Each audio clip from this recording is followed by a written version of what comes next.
Hello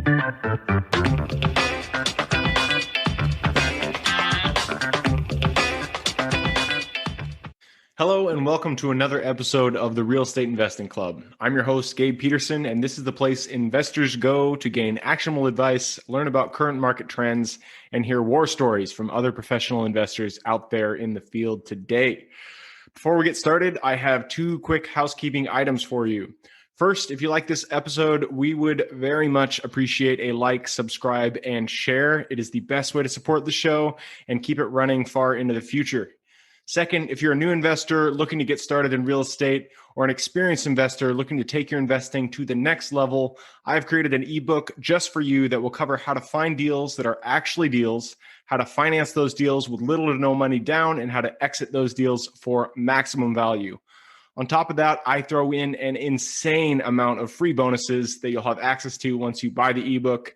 All I charge is our admin costs to keep this show running. So if you're serious about real estate investing and want to create both active and passive income as an investor, head on over to the website at therealestateinvestingclub.com and click on the button that says get the ebook in the upper right-hand corner to grab yourself a copy. With that said, let's dive right in. Today we have a very special guest with us, ready to drop some investor knowledge on you. So buckle up, grab your pen and paper, and enjoy the ride. All right. Welcome back to another episode of the Real Estate Investing Club. Today we have Amy Ransdell with us. Amy Ransdell is a real estate investing coach, investor, and founder of Riva Global, a company focused on helping investors expand their business with real estate specific virtual assistants. I am super excited to have Amy here because I know the power of having virtual assistants in your back pocket, helping you out with operations. So Amy, thank you very much for hopping on the show today. How are you? I'm great. Thank you for having me. I love this. You have a great audience. I love what you guys talk about on here. So I'm really excited. Perfect. I told you before we hopped on the show, we are all about stories here at the Real Estate Investing Club. I like to hear how people got from point A to point B because it is always different and always interesting. So why don't you take us to yours? How'd you get started in real estate in the first place? Yeah. So, my favorite, one of those memes, right? Like it's the little, the line, the squiggly line to success. And most people think it's like a straight line, but it's really like this line full of detours and potholes and disasters. Okay. So I think, right. And through that process, we have so many awarenesses and so many cool things happen. And so that's really what my story is kind of about. I didn't go into real estate on purpose. I'm the accidental investor, and a lot of people can tell that story, and jumped in with somebody else's hobby. And I was like, okay, cool. This is something that we could actually do something with. And so we just started building out business back in 2001.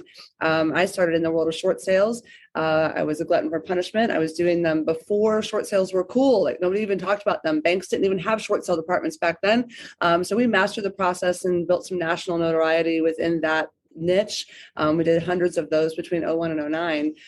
But then my entrepreneurial brain was like, oh, I should do something else with that. So got my license and went the brokerage route as well. And so I've always been a mashup of a community and a brokerage that are investing agents or investors who have a license or agents who want to work with investors, doing a lot of retail work as well. So over the years, that just grew, and lots of small offshoots from that. Running theme through all that is that I'm a coach and my heart. So I was in performance coaching and corporate life before going into this world. And so most of what we do runs through that theme, which leads me to virtual assistants.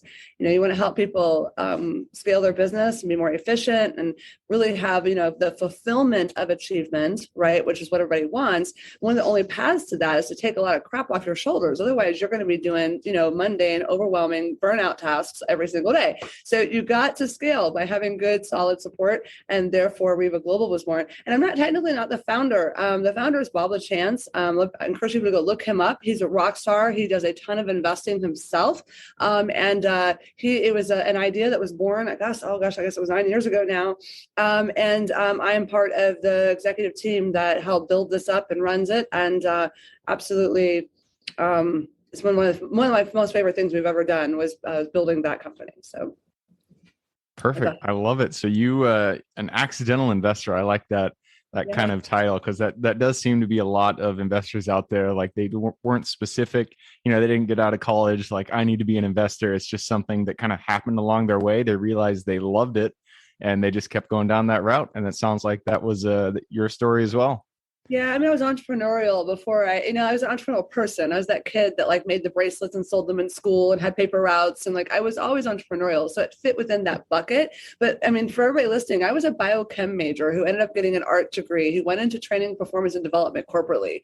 I mean, you couldn't imagine a more ridiculous path, right? But that also speaks to that almost anybody can go into real estate and actually really thrive there. It doesn't matter really what you came from. If you have the passion to go after it and get results, then you can be successful in the world of real estate. It's probably one of the most flexible, without a ceiling, areas of the industry that's out there. So.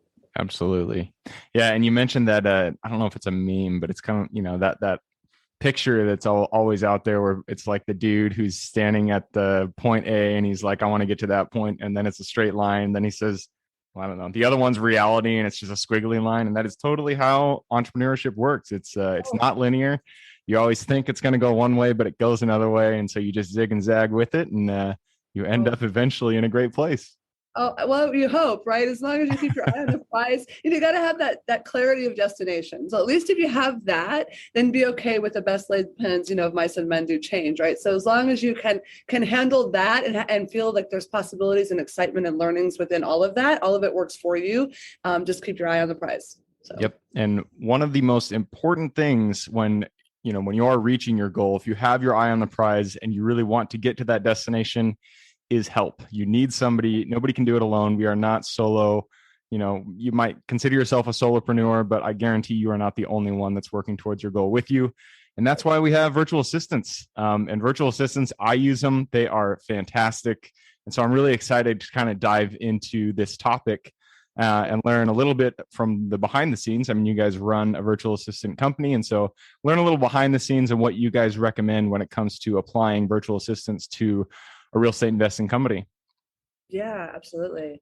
So on that note, why don't we use some examples here. So let's start with someone who's just starting out. Let's just say they've done, a couple wholesales, a couple flips, and they're doing it all themselves. So everything is in their hands. Maybe they have a CRM system that they're trying to use. What is the best way, with that scenario, what's the best way that you would suggest or coach someone to use a VA?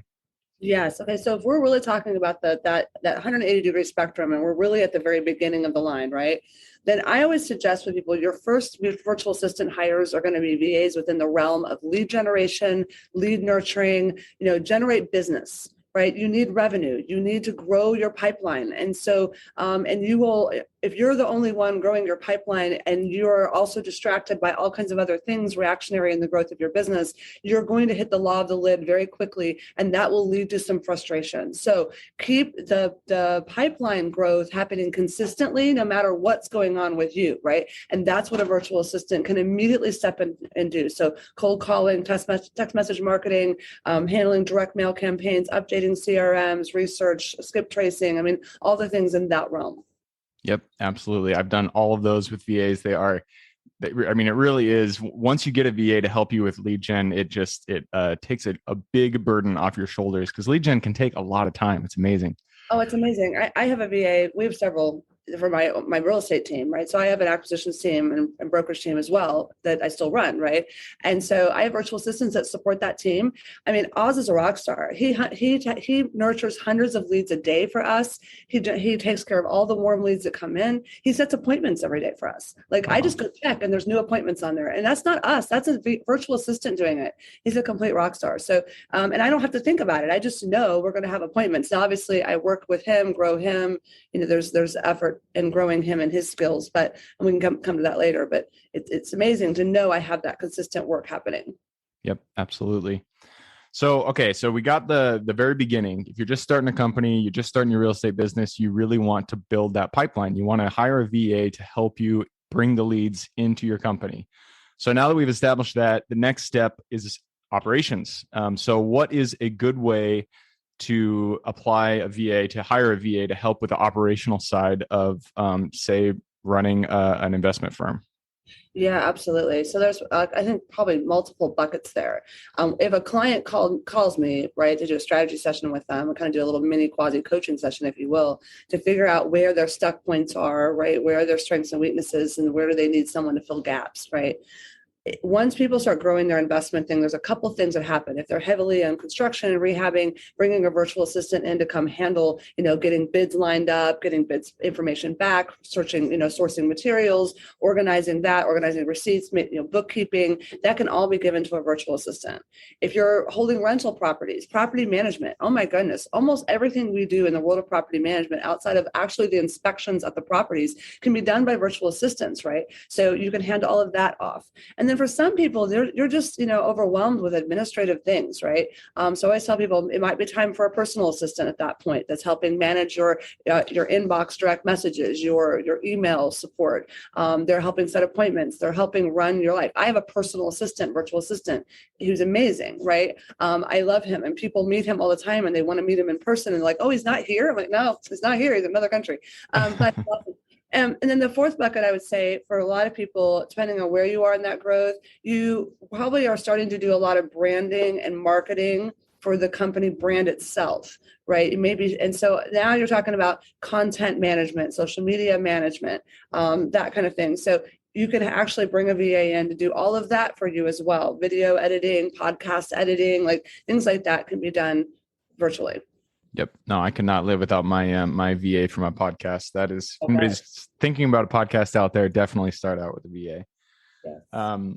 So when I work with VAs, the hardest thing for me is to really dial in what I see in my head into their actual actions in implementing the ideas that I have.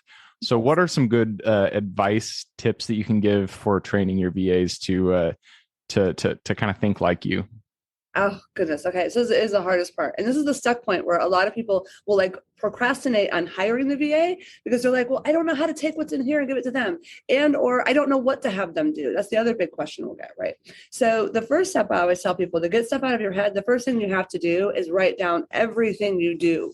Right? Really just write down everything you do and then go through and start circling the things that could be done by the virtual assistant. Be honest with yourself of what you're willing to release to allow someone else to do, admitting that someone else may be able to do it better than you. They may at least be more consistent than you, right? And go through and do that for yourself. Now take all of that and you can start putting it into categories for what's the best personalities and experiences to do each of those things.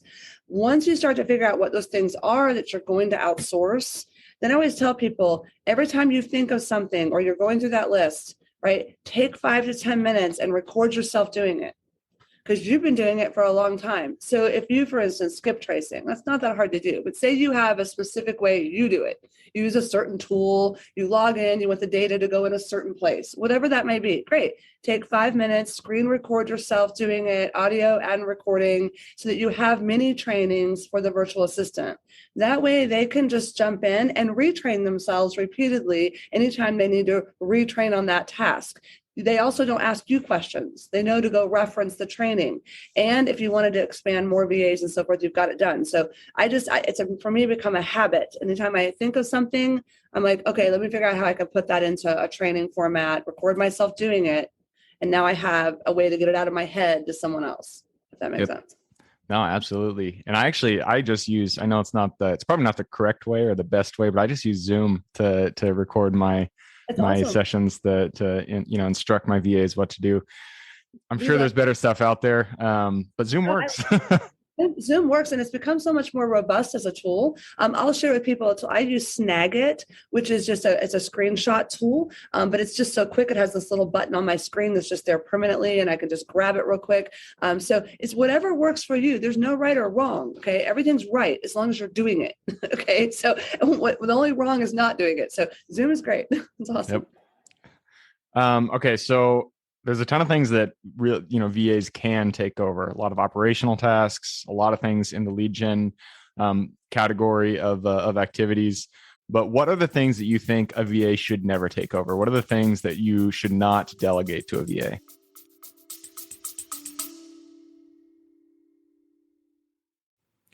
Before we continue on with today's guest, I want to tell you guys about a community I'm launching on School to help investors like yourself grow your own portfolio. In this community, you'll get access to all the docs I use, all the systems I've built, everything I've used to grow my own portfolio, as well as instructions and guidance on how to get out there and find great deals, how to finance those deals, and then how to manage them for great returns. Since we're just launching it, the price will be set at a measly $20 per month, and whatever price you join at is the price you'll have for life. We will be increasing the price as the group grows, so if you're at all interested in growing your portfolio along other investors, now is the time to join. I will put the link somewhere in the bio or on our podcast website at therealestateinvestingclub.com, so if you are interested, head on over there. With that said, let's get back to the podcast.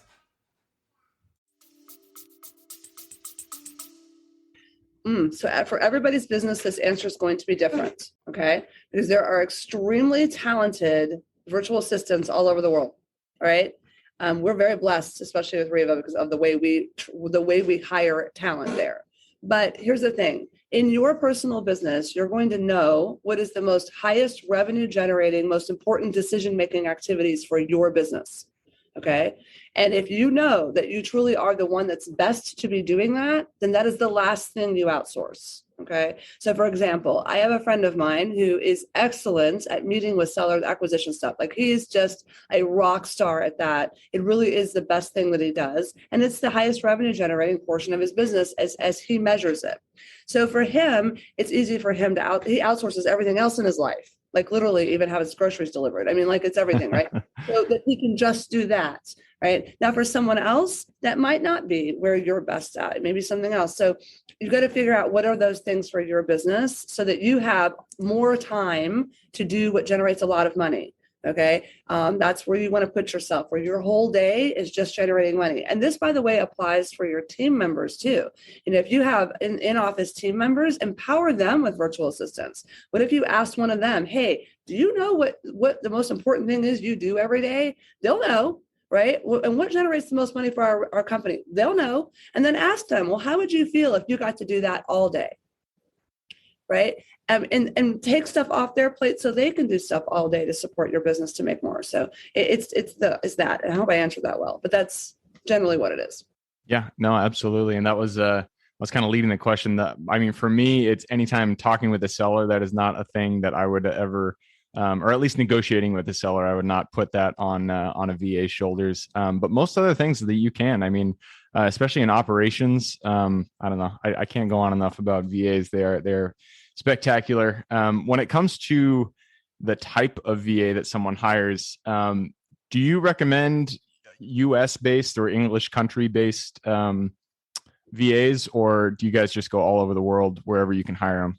Yeah, very great question. So I'm biased because all of our virtual assistants are from the Philippines, and I'll explain why in a second.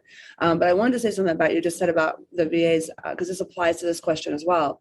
You know, maybe not having one of them negotiate with sellers. Here's what I do see some people do. They hire VAs and they abdicate. Like, well, I've got a virtual assistant. I'm just going to walk away and ignore and just hope that they get me deals and hope that they lock them down and they get the contracts and so forth. And that doesn't work with any role at all with virtual assistants. Okay. Can you have virtual assistants do cold calling, negotiating, and virtual contracts for you? Absolutely. But that's going to mean you have to hire the right fit for that. And that's a certain, personality, certain set of experiences. They've got to be initiative driven. They have to be fierce in the world of sales. And if they're not good at sales and negotiation, they're not the right fit. And that would applies even if you hire someone in your local office, right? So what I see a lot of people do is they make bad hiring decisions with virtual assistants. So that speaks into what you were just saying about like what role you're going to have a virtual assistant do may require that they're strong English speaking, have great grammar skills, communication skills, but other roles that you need don't, right? So that's where that comes in. So could you hire a virtual assistant that doesn't speak English very well, at least communication style, but they write back and forth well with you, and that's okay for the role you're hiring for them, then fine. But if you're going to put them on the phone talking to your leads you're generating or nurturing leads for you or anything like that, well, then you'd want someone with strong English speaking skills, likely if you're in an English speaking country. We love the Philippines because English is one of their primary languages. They almost all have amazing English skills. And a lot of them, they love American culture. So I mean, a couple that work for me in the mornings I talk to every morning, they sound like they're from California. You don't even know they're Filipino. It's amazing. So, it's again, but I have them in roles where they interact with the public. And so I love that because the public thinks they're in my office. They don't even realize they're not here. So it's just, you have to be very clear about what you're wanting and then hire the right fit. So where, what country, what skills, what background, that's going to vary based upon what you're looking for. Yep. Skill match is definitely important. And that actually made me think back when I was in college, I did an abroad program in India, and we actually visited one of the call centers that people, hire VAs from. Yeah. And I specifically remember that they had different areas that the VAs would go that basically they'd excelled at not a dialect, at a, what do you call it when you're from the South and you sound like you're from the South? Why is that word escaping me? Accent. Yeah. So they like different areas of the call center had, they were focused on different accents, and it was amazing. Like you walked into this area and they all sound like they're from the South. And I'm like, wow, that is pretty impressive. Okay. So I just checked the clock. It looks like we did pass through our 15-minute mark. So we got to jump into the quick question round. Are you ready? Oh gosh, I'm ready. Okay. All right. Okay, we always start out with books because I'm a big bookie. If you don't read books, you like, videos, YouTube, whatever, that's fine too. But give me 2 recommendations, one for general life wisdom and one for real estate specific. Oh my goodness. It's so funny. I just posted a picture on my Instagram with these 2 giant stacks of books because they're literally the ones in the last quarter that I read. So I'm a total book junkie. So I would say in the world of real estate, let's tackle that one first. I would tell everybody, if Robert Allen is like the godfather of real estate. If you're getting started in real estate, go read some of his original books that he came out with, No Money Down, things like that. A lot of people tell you to read Rich Dad, Poor Dad and other things, and those are great.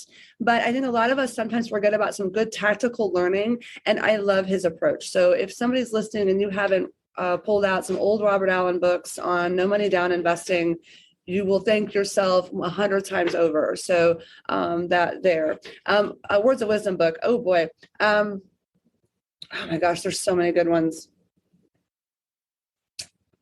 I just recently read a book that I love. It may not apply to a lot of your listeners, but a book called Winning by Tim Grover. My personal development is the category I'm always have my nose in. So I've probably read a good 1,000 books in personal development stuff. And so I'll give her my reading list if you want it. But it hit home recently. It really does hits hard on what it takes to really win in business and to be prepared for that.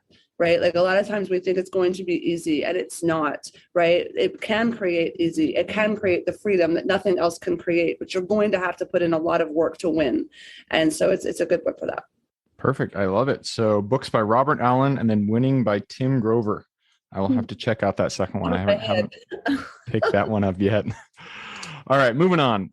This one is for your younger self. So if you could go back to the Amy who had no experience in real estate, she was, maybe just graduating college, go up to her, look in the eye, give her one piece of advice moving forward. For real estate specifically? It could be anything. Oh, wow.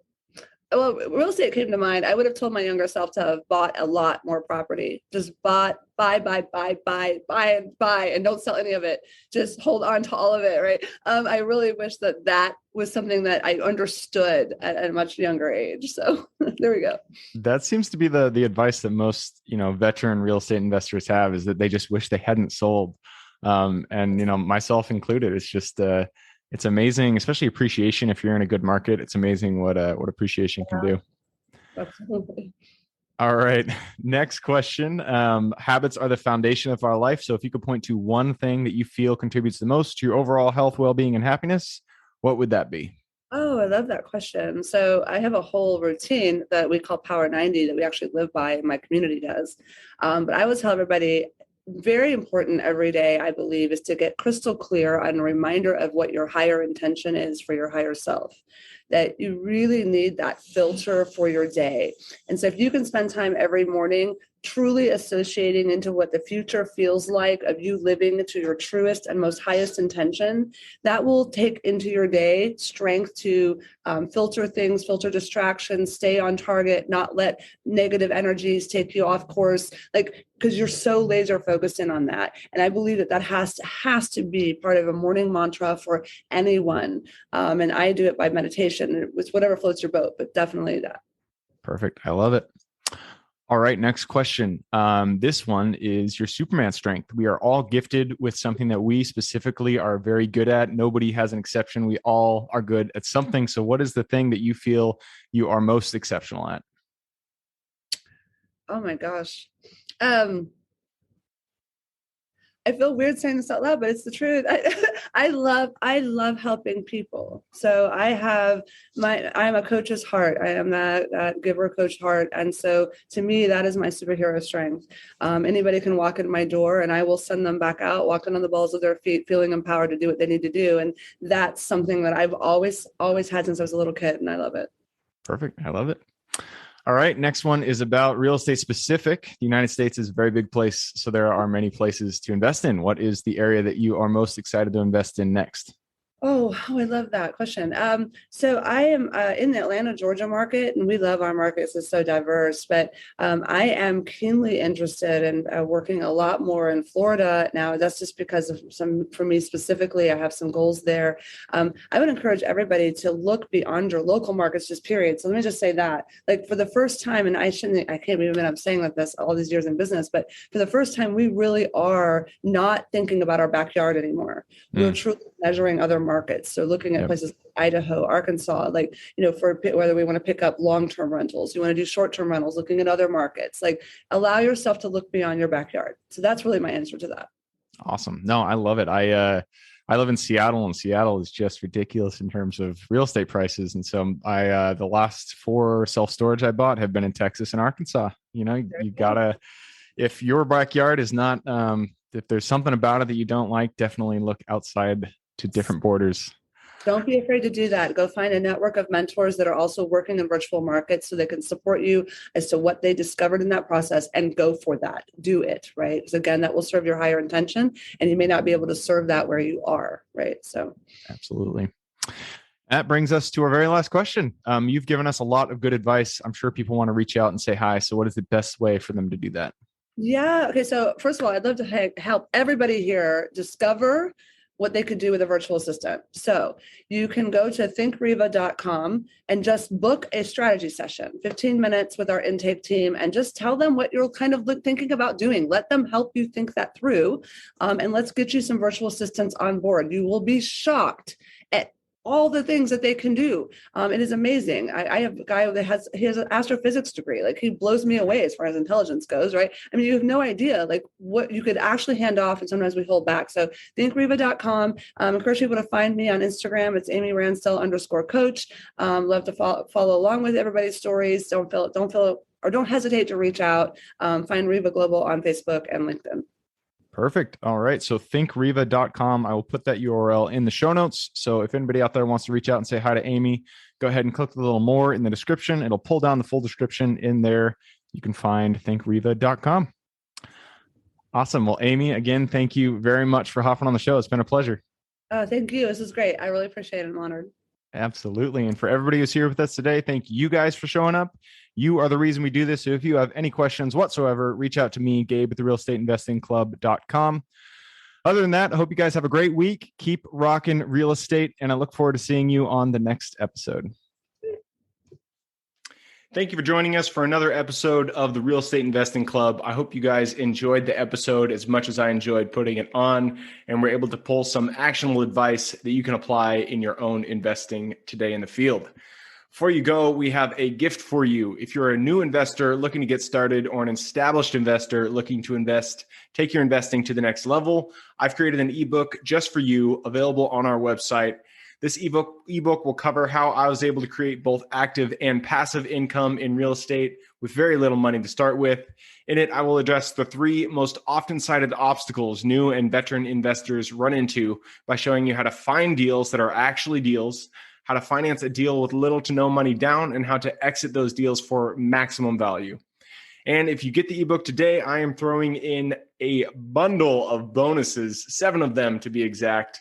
The first one will be the off-market lead generation blueprint, which will take you through the exact systems and processes we use to generate off-market leads like clockwork, which is the most important skill when it comes to creating wealth in real estate.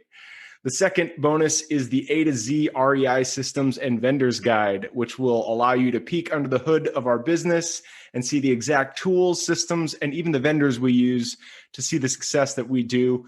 And the third bonus is the top 100 best performing keywords pack, which will give you the exact keywords we use to target motivated sellers online using PPC ads.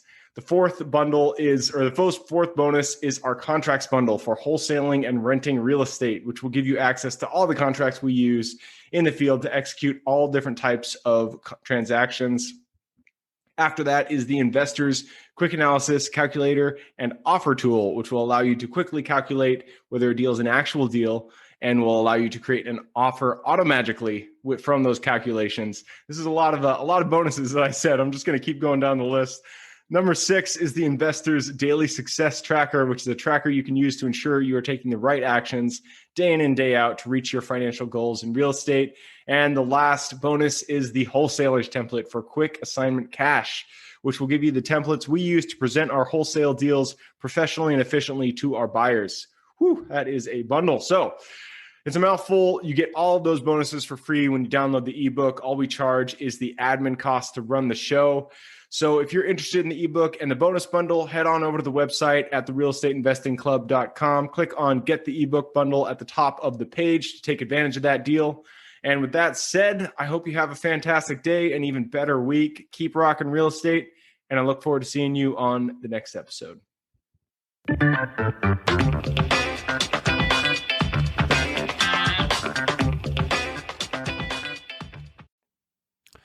All right, before I officially sign off, I have a quick announcement to make. If you're interested in becoming a passive investor in one of my deals, my own company, Kaizen Properties, is looking for capital partners for our upcoming projects. We invest in what are known as recession-resistant assets, mainly self-storage facilities, mobile home and RV parks, and industrial properties. If you're interested in investing and would like to learn a little bit more about my company, our investing criteria, and some of the previous projects we've done, go to the Real Estate Investing Club podcast at therealestateinvestingclub.com and scroll all the way down to the bottom of the page. Click on the Invest With Us button. That'll pop up the investor form. Fill that out, and we will reach back out to you as soon as we can. Or if you prefer a little bit more of a personal touch, you can reach out to me at gabe@therealestateinvestingclub.com. So really, that is it. Again, it was a pleasure hanging out with you guys during this episode, and I look forward to seeing you on the next episode.